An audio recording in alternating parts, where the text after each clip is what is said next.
once-a-week trip into town to buy essentials at the small store.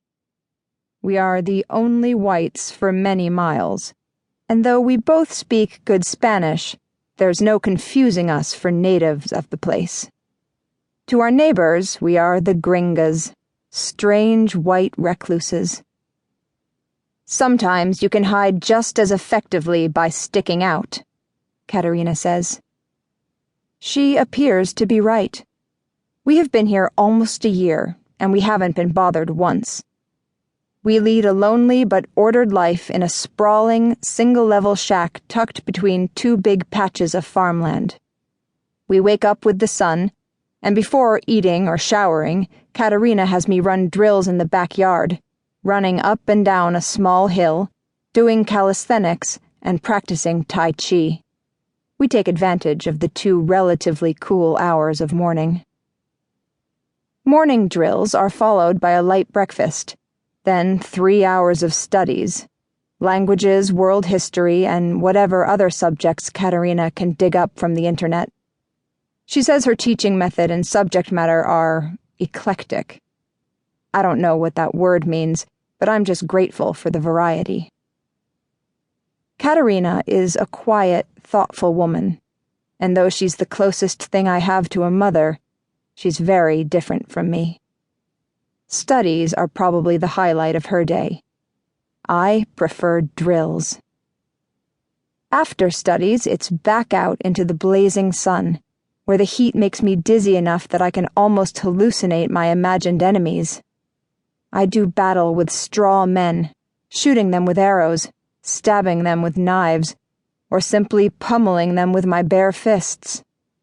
But half blind from the sun, I see them as Mogadorians, and I relish the chance to tear them to pieces.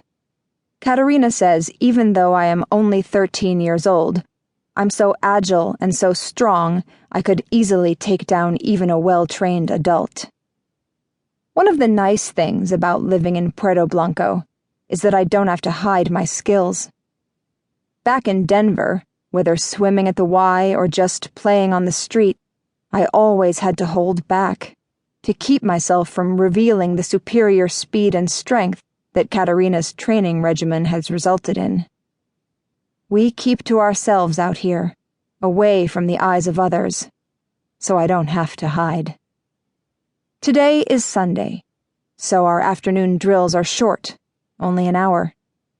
I am shadowboxing with Katerina in the backyard, and I can feel her eagerness to quit. Her moves are half-hearted, she's squinting against the sun, and she looks tired. I love training and could go all day, but out of deference to her, I suggest we call it a day.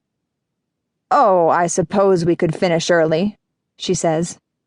I grin privately, allowing her to think I'm the tired one.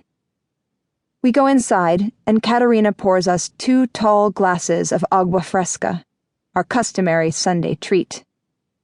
The fan is blowing full force in our humble shack's living room. Katerina boots up her various computers while I kick off my dirty, sweat-filled fighting boots and collapse to the floor.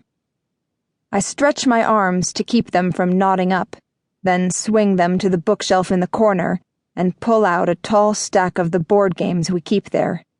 Risk, Stratego, Othello. Katerina has tried to interest me in games like Life and Monopoly, saying it wouldn't hurt to be well-rounded.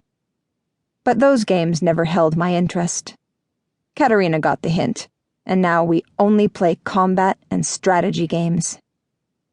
Risk is my favorite, and since we finished early today, I think Katerina will agree to playing it even though it's a longer game than the others. Risk?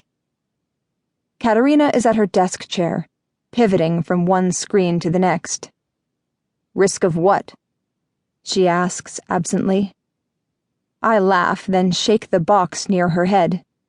She doesn't look up from the screens, but the sound of all those pieces rattling around inside the box is enough for her to get it. "Oh," she says. "Sure." I set up the board. Without asking, I divvy up the armies into hers and mine, and begin placing them all across the game's map.